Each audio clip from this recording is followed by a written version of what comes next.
AITA for refusing to attend my sister's wedding because of her fiance's behavior. So, this is a long one, and I'm still kind of torn about whether I'm being unreasonable. So I'm hoping to get some outside perspective.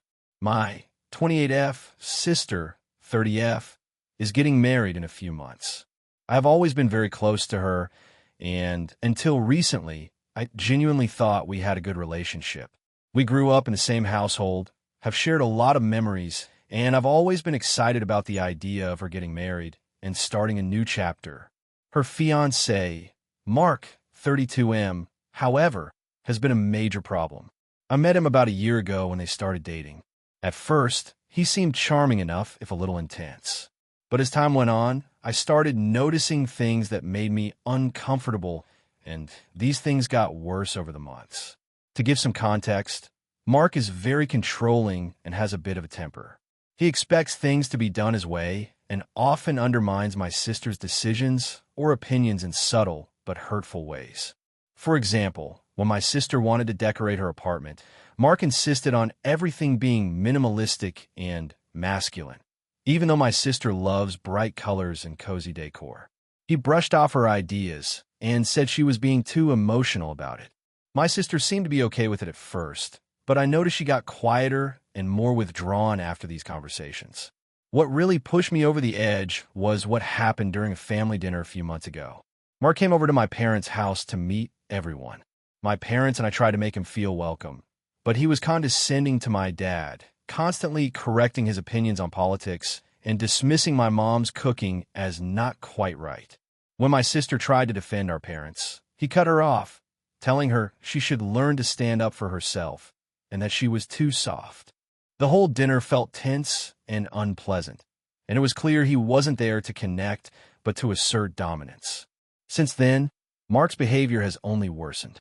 He started messaging my sister constantly during the day, demanding to know where she is, who she's talking to, and what she's doing. He accuses her of ignoring him if she doesn't respond immediately. She stopped seeing her friends as often and barely calls me anymore.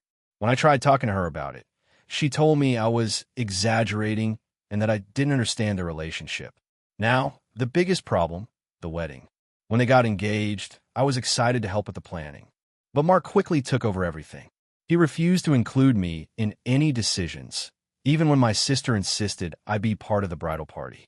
He said he wanted the wedding to be simple and private, and that I would just complicate things.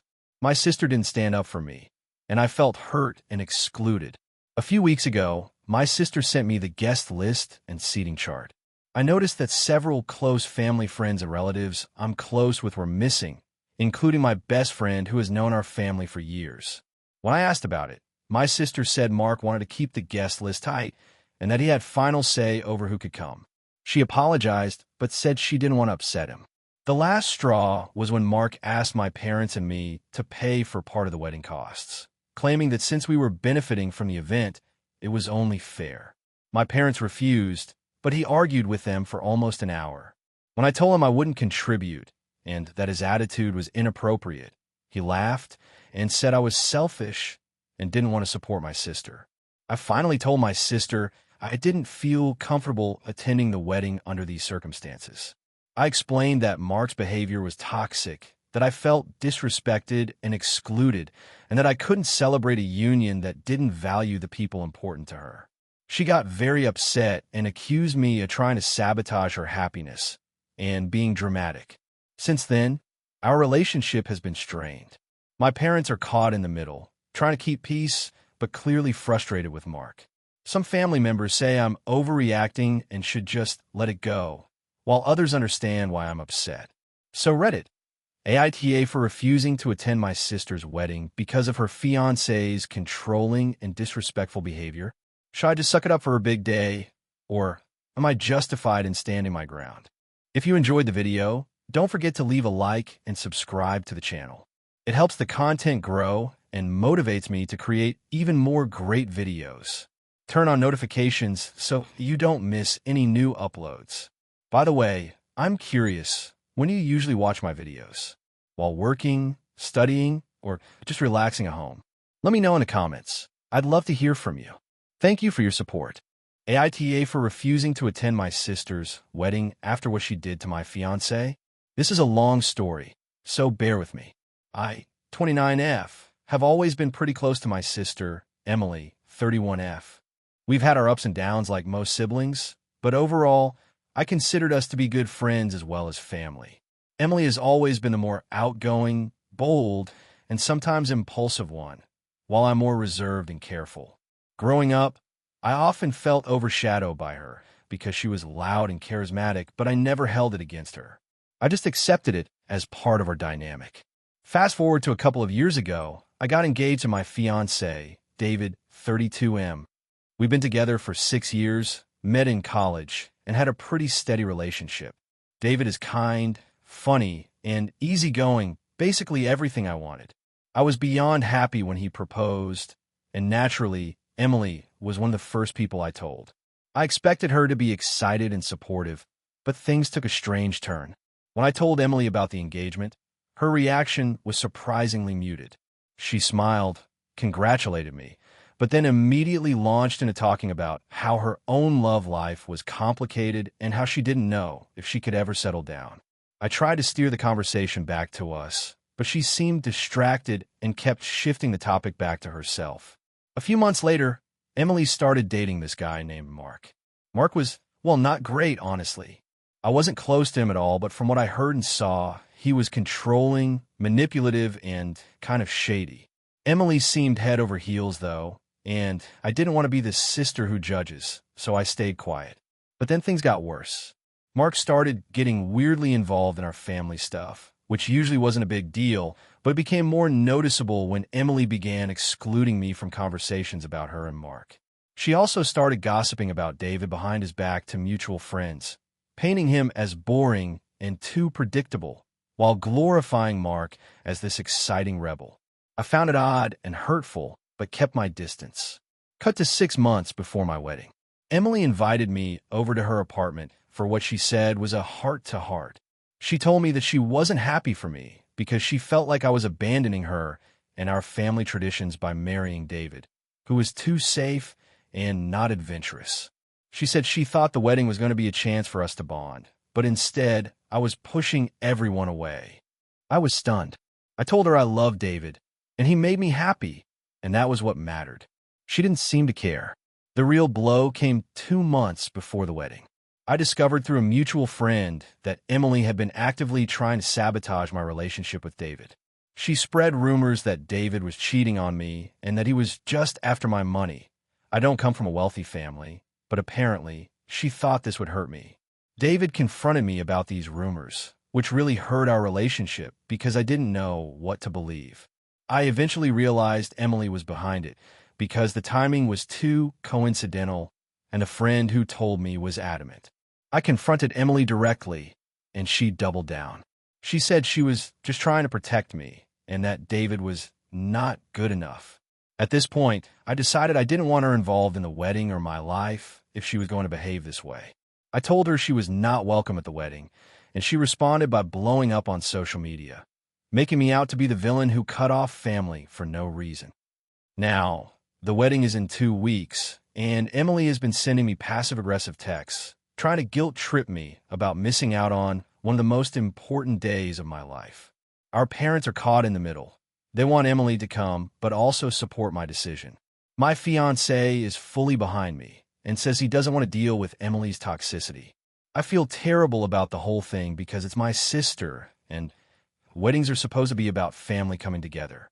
But I also can't ignore what she did, how she tried to ruin my relationship, and how disrespectful she's been. So, AITA for refusing to invite my sister to my wedding after she sabotaged my relationship with my fiancé. AITA for refusing to give my sister's kids a place to live even though they're homeless and she's out of options. I, 33F, have always been the responsible one in my family. I have a steady job, a decent apartment, and a good savings cushion, which I'm very proud of because growing up, my family was kind of all over the place financially. My sister, 29F, on the other hand, has had a much harder time keeping things stable. She's had a lot of jobs, but none that lasted more than a year or two, and she struggled with budgeting and keeping a roof over her and her 2 kids, 7M and 5F. Last month, my sister called me in tears, saying that she had lost her apartment and was now basically homeless with the kids. Apparently, she had been staying with a friend who suddenly had to move away, leaving her without a place to crash. She begged me to let her and the kids stay with me until she figured something out. I was caught off guard but tried to be understanding. I told her I needed to think about it. Here's the thing. My apartment is 1 bedroom, maybe 600 square feet, and I work from home. It's tight for just me. I don't have much storage space or any room to set up a proper living area for 2 kids, especially not with my work equipment around. Also, my building is strict about how many people can live in an apartment. Officially, it's 2 people max, and I'm already at that limit with just me. If my sister and her kids moved in, that would be 3 extra people, so 5 total in one small apartment. I told my sister all this. I explained that I simply couldn't offer a long-term solution, but that I would help her look for other options. I offered to help her with applying for housing assistance programs, helped her find a few family shelters, and even offered to lend her some money for a deposit if she found a place quickly. My sister didn't take it well. She accused me of being selfish, saying I was turning my back on my own family in their time of need. She said that the kids deserve a safe place to stay and that I should just make it work. When I pointed out that I was trying to help in other ways and that my place just isn't suitable for 5 people, she said I was making excuses and that I was prioritizing my comfort over my niece and nephew's safety. I tried to tell her I wanted to help, but within reason, and that I was worried about the stress this would put on my work and mental health. She told me that if I loved them, I'd find a way. Since then, she has been contacting other family members, painting me as the villain who refuses to help her kids. Some of them have reached out to me with guilt trips and questions about why I'm not stepping up. Last week, my sister showed up at my door with her kids and some bags. She said she was done begging and was moving in whether I liked it or not. I told her no, firmly, and she started crying, saying the kids have nowhere else to go. I told her again that I was willing to help find other solutions, but that I could not house them. She left, but now there's tension in the family. Some relatives say I should have just opened my home to my niece and nephew. Others say I'm right to set boundaries. AITA for refusing to let my sister and her kids move into my apartment, even though they're currently homeless. I feel like I'm doing what I can without sacrificing my own stability, but maybe I'm just cold. I don't want to hurt my sister or the kids, but I can't put my life on hold either. Any advice or perspectives would be appreciated.